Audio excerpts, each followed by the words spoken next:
Hello बच्चों, self study classes में फिर एक बार आप लोगों का स्वागत है। आज हम लोग क्लास 10th के मैथमेटिक्स का एक हिस्सा है समानांतर श्रेणी अर्थमेटिक सीरीज, उसी का अध्ययन करेंगे। ज़्यादा कुछ कहने से बेहतर है जल्द से जल्द हम लोग चैप्टर को स्टार्ट करते हैं। आइए सबसे पहले इसकी परिभाषा देखते हैं। जैसा कि लिखा गया है, समानांतर श्रेणी किसे कहते हैं। तो समानांतर श्रेणी के T1 T2 T3 ...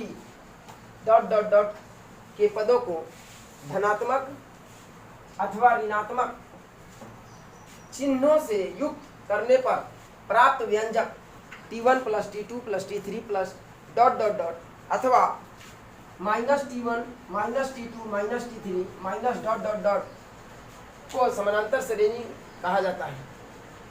जैसे 1 + 3 + 5 + 7 + ... इसी प्रकार -3 -5 -7 - ... ये समानांतर श्रेणी का एग्जाम्पल है। इसका उपयोग जो है कई पदों को एक साथ लिखकर जोड़ने में काफ़ी समय लगता है, लेकिन कार्ल गॉस ने अपने क्लास में एक आसान विधि लगा करके इसको हल कर दिया। जब उनके शिक्षक ने उनसे कहा कि 100 प्राकृत संख्याओं का योग लिखने के लिए, पूरे क्लास में सभी बच्चों को कहा गया। सभी बच्चे अभी प्रश्न को हल ही कर रहे थे, लेकिन बहुत जल्द ही, बहुत कम समय में कार्ल गॉस ने प्रथम 100 प्राकृत संख्याओं के योग को प्राप्त कर करके निकाल करके अपने टीचर को प्रस्तुत कर दिया।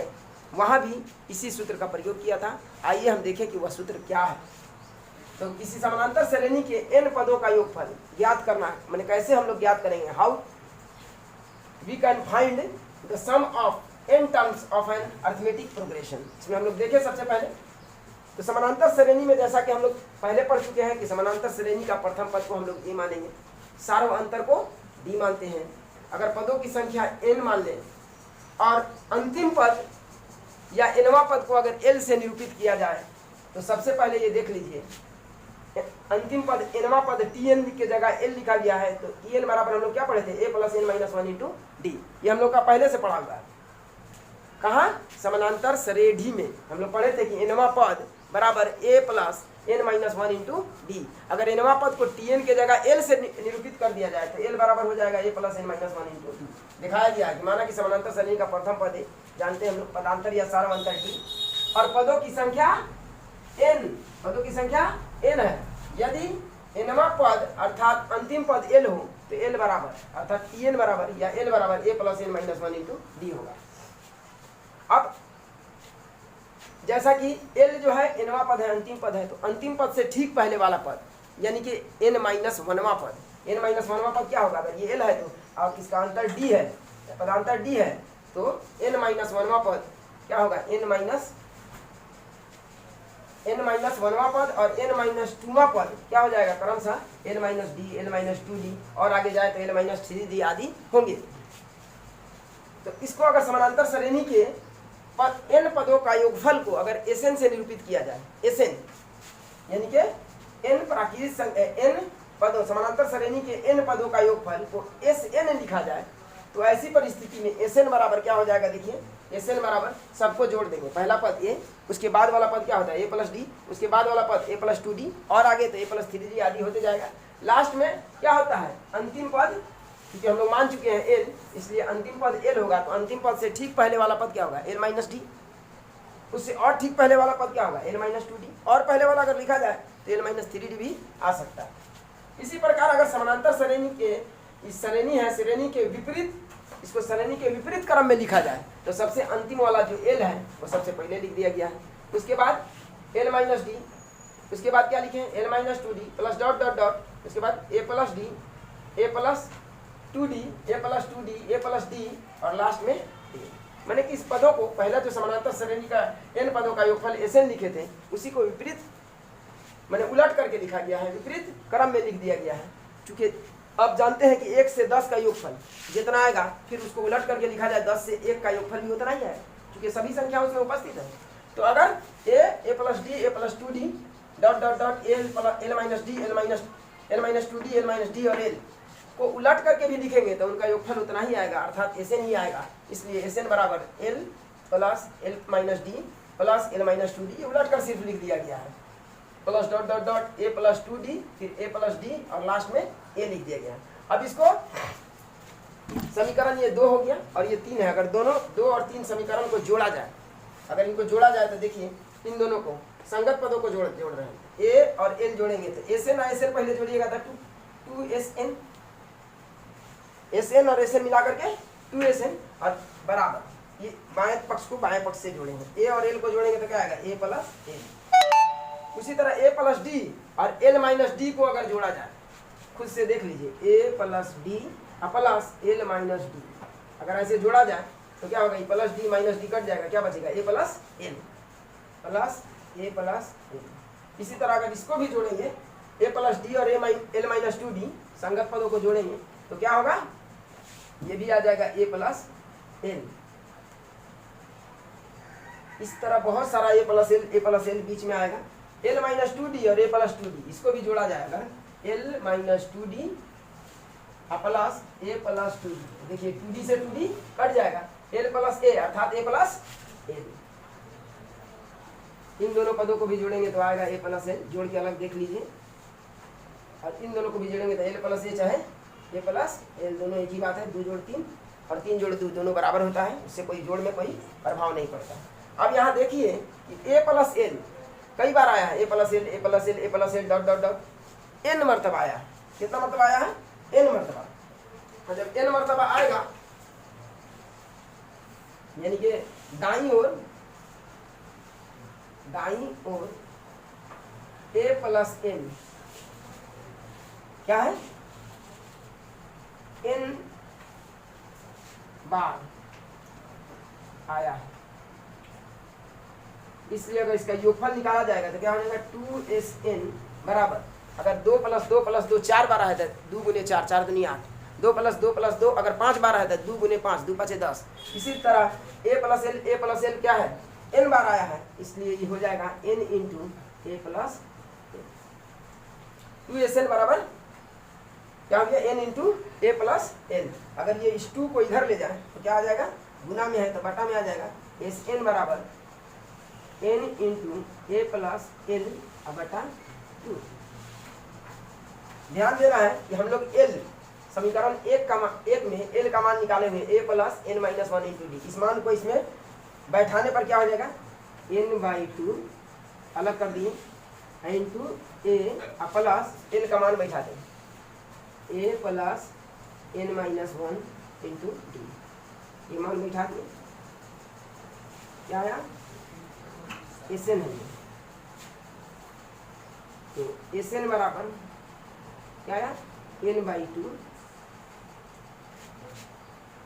इंटू ए और ए मिलाकर क्या हो जाएगा 2a plus n minus 1 into ये है क्या चीज SN, यानी कि समानांतर श्रेणी के n पदों का योगफल क्या हुआ, SN बराबर n/2 into 2a plus n minus 1 into d।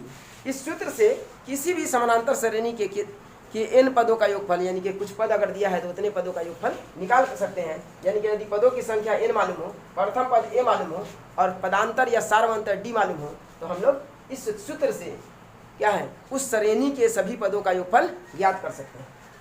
यह भी एक सूत्र है SN, यानी कि अगर अंतिम पद दिया हो,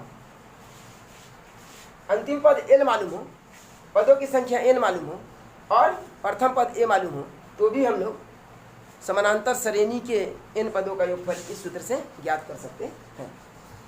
ठीक है, अब हम लोगों को पढ़ना है समानांतर श्रेणी के n पदों का योगफल से nवां पद ज्ञात करना। माने हम लोग को अगर n पदों का योगफल मालूम हो तो हम लोग nवां पद कैसे ज्ञात करेंगे, ये हम लोग सीखेंगे। To find the nth term from the sum of n terms of an arithmetic series. तो देखिए हम लोग पढ़ चुके हैं SN बराबर क्या होगा, तो n पदों का योग, तो पहला पद अगर T1 है, दूसरा पद T2 है, तीसरा पद T3 है, तो इस तरह T1 + T2 + T3 मैंने सबको जोड़ दिया जाएगा, कहाँ तक, प्लस Tn तक। अब n - 1 पदों का योगफल, ये तो एस एन मैंने एन पदों का योगफल था, n-1 पदों का योगफल क्या लिखेंगे, एस n-1। जैसे n पदों के योगफल को हम लोगों ने एस एन लिखा है, उसी तरह n-1 पदों का योगफल क्या हो जाएगा, एस n-1। तो यहाँ अंतिम पद क्या था, tn था, इसलिए इस परिस्थिति में अंतिम पद क्या होगा, tn-1 होगा। इसलिए Sn-1 is equal to t1 plus t2 plus t3 plus dot dot dot plus tn-1 होगा। अब समीकरण 1 में से समीकरण 2 को घटाएंगे, तो जब घटाया जाता है तो चिन्ह बदला जाता है, तो सभी का चिन्ह बदल दिया गया।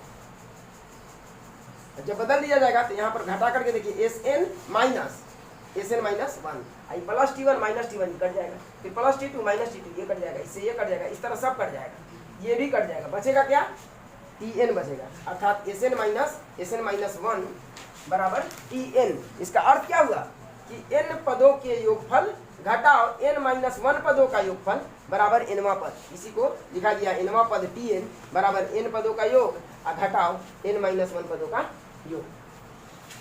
अब हम लोग जानते हैं कि प्राकृत संख्याओं का योग क्या होगा, n प्राकृत संख्याओं का योग क्या होगा, उसके लिए सूत्र अलग से नहीं है, जो हम लोग Sn पढ़े थे, Sn बराबर n पदों का योगफल बराबर 2a n/2 into 2a plus n-1 into d। उसी सूत्र में अगर हम लोग बैठा दे प्राकृत संख्या वाला प्रथम पद से लेकर के सर्वांतर वगैरह बैठा दिया जाए, तो प्रथम n प्राकृत संख्याओं का योगफल हम लोग निकाल सकेंगे। देखिए कैसे निकालना है। मान लिया प्रथम n प्राकृत संख्याएं क्या होती है, 1, 2, 3, 4 डॉट डॉट डॉट n तक। यहाँ यह एक क्या है, समानांतर श्रेणी है। क्यों? क्योंकि इसका पदांतर बराबर है, 2 में से 1 गया 1, 3 में से 2 गया 1, 4 में से 3 गया 1, पदांतर सब में बराबर है। हम लोगों ने समानांतर श्रेणी का परिभाषा पढ़ा था कि बाद वाले पद में से पहले वाला पद को अगर घटा दिया जाए और पूरे श्रेणी के लिए अगर ये समान हो तो ऐसे श्रेणी को समानांतर श्रेणी कहते हैं। देखिए यहाँ पर समान आ रहा है। अब इसमें क्या देखते हैं कि जिसका प्रथम पद क्या है, a, तो हम लोग प्रथम पद को a से डिनोट करते हैं, इसलिए a बराबर 1। सार्वंतर क्या होता है, दूसरा पद घटाओ पहला पद या तीसरा पद घटाओ दूसरा पद। तो सार्वंतर या पदांतर बराबर d को d से निरूपित करते हैं। तो d बराबर क्या होगा, 2 घटाओ 1, तो 2 में से 1 गया 1, चाहे 3 घटाओ 2, 3 में से 2 गया 1। तो हमको क्या ज्ञात करना है, प्रथम n प्राकृत संख्याओं का योगफल क्या हो जाएगा। तो चूंकि हम जानते हैं कि प्रथम n पदों का योगफल Sn बराबर पढ़े हुए हैं सूत्र से n/2 into 2a plus n-1 into d, ये हम लोग जानते हैं। अब इसमें क्या है, a का मान और d का मान बैठा दिए जाए। यहाँ पर a का मान 1 है, प्रथम पद 1 है और सार्वंतर d भी 1 है। इस मान को बैठा के देखिए तो क्या आएगा, n/2 इंटू 2 इंटू a के जगह 1 प्लस n-1 इंटू d के जगह 1, क्या हो जाएगा, n/2 इंटू 2 एकम 2 प्लस 1 से इसमें गुना करेंगे तो n-1, अर्थात आया n/2 इंटू क्या हो जाएगा n और 2 में से 1 घटाएंगे तो प्लस 1, यानी कि आपका आया n/2 इंटू n+1। इसको लिख सकते हैं Sn बराबर n इंटू n+1/2। ये क्या था, ये एक सूत्र निकला क्या, प्रथम n प्राकृत संख्याओं का योगफल Sn बराबर n इंटू n+1/2। इसी तरह प्रथम n विषम संख्याओं का योगफल भी हम लोग ज्ञात कर सकते हैं। देखिए कैसे ज्ञात करेंगे, जो हम लोगों ने सूत्र पढ़ा है Sn बराबर n/2 into 2a plus n-1 into d, उसी में इसमें बैठा देंगे तो इसका मान आ जाएगा। जैसे देख लीजिए प्रथम n प्राकृत संख्या क्या है, प्रथम n प्राकृत विषम संख्या क्या है, तो विषम संख्या होता है 1, 3, 5, 7, 9 डॉट डॉट डॉट tn तक। इसमें देखते हैं कि प्रथम पद क्या है 1, तो समानांतर श्रेणी में ये क्या है, एक समानांतर श्रेणी में है 1, 3, 5, 7, 9 डॉट डॉट डॉट जो भी है, जो एक क्या है समानांतर श्रेणी में है, जहाँ प्रथम पद a बराबर 1 और सार्वंतर या पदांतर बराबर क्या होगा, t2 माइनस t1 मैंने 3 घटाओ 1 बराबर 2, चाहे 5 घटाओ 3 बराबर 2 हो जाता है। इस मान को सूत्र जो हम लोग पढ़े थे Sn बराबर 8 पदों का योगफल वाला फॉर्मूला Sn बराबर n/2 into 2a plus n-1 into d, इसमें बैठा लेंगे तो प्रथम n प्राकृत विषम संख्याओं का योगफल Sn क्या निकलेगा, 2 इंटू ये देखिए n/2 और फिर प्लस 2 इंटू a के जगह 1 बैठा दिए, जोड़ n-1 इंटू d के जगह फिर 2 बैठा दिया गया है। इसको हल कर लिया गया, Sn बराबर n/2 2 एकम 2, 2 में n से गुना करेंगे तो 2n, और फिर प्लस माइनस माइनस 2 एकम 2, ये प्लस 2, ये वाला प्लस 2 है, माइनस 2 कट गया, तो क्या हुआ 2n बचा, अर्थात n/2 इंटू 2n, 2 से 2 कट गया तो n में n से गुना होगा तो क्या होगा n स्क्वायर, अर्थात प्रथम n प्राकृत विषम संख्याओं का योगफल अगर Sn हो तो Sn बराबर n स्क्वायर। ठीक इसी प्रकार प्रथम n प्राकृत सम संख्याओं का योगफल भी इसी सूत्र की सहायता से हम लोग ज्ञात कर सकते हैं। देखिए how to find the sum of the first n even natural numbers. देखिए हम लोग क्या कर रहे हैं, प्रथम n प्राकृत सम संख्याएं क्या होती है, सम संख्या 2 4 6 8 10 डॉट डॉट डॉट, Tn अंतिम पद हो गया। यहाँ पर देखते हैं कि यह भी क्या है, एक समानांतर श्रेणी में है जिसका प्रथम पद क्या है, प्रथम पद a बराबर 2 और सार्व अंतर 4 घटाव 2 बराबर 2 या 6 घटाव 4 बराबर 2 हो रहा है। फिर से सूत्र देखते हैं, सूत्र Sn बराबर क्या होता है n/2 into 2a plus n-1 into d, जो हम लोग पढ़े हैं, मुख्य फॉर्मूला ही है, इसी में बैठाना है। तो प्रथम n प्राकृत सम संख्याओं का योगफल Sn अगर लिखते हैं तो n/2 इंटू 2 और फिर a के जगह क्या बैठाएंगे 2 और प्लस n-1 इंटू d के जगह फिर बैठा दिए 2। अब हल कर दिए, कुछ नहीं, n/2 तो 2 दूनी के 4, 2 में n से गुना किया तो plus 2n minus plus minus 2 एकम 2। अब देख रहे हैं n/2 ज्यों का त्यों है, 2n जैसे का तैसे उतार दिए, 4 में से 2 घटाएंगे तो क्या होगा 2। अब 2 देख रहे हैं कि दोनों में कॉमन है तो 2 कॉमन ले लीजिए, तो Sn बराबर n/2 और 2 जैसे बाहर निकाल लेंगे तो यहाँ हो जाएगा n+1, 2 से 2 कट गया तो Sn बराबर n इंटू n+1। इससे स्पष्ट होता है कि n सम संख्याओं का योगफल बराबर Sn बराबर n इंटू n+1, यानी कि इसमें कुछ नहीं, nवां पद यानी पदों की संख्या अगर n मालूम हो तो आराम से हम लोग क्या कर सकते हैं, n सम प्राकृत संख्या प्राकृत सम संख्याओं का योगफल ज्ञात कर सकते हैं। ये सूत्र आपका ओवर हो गया। अब कोई भी समानांतर श्रेणी का कोई भी क्वेश्चन आप बना सकते हैं। वीडियो अच्छा लगने पर सब्सक्राइब करें।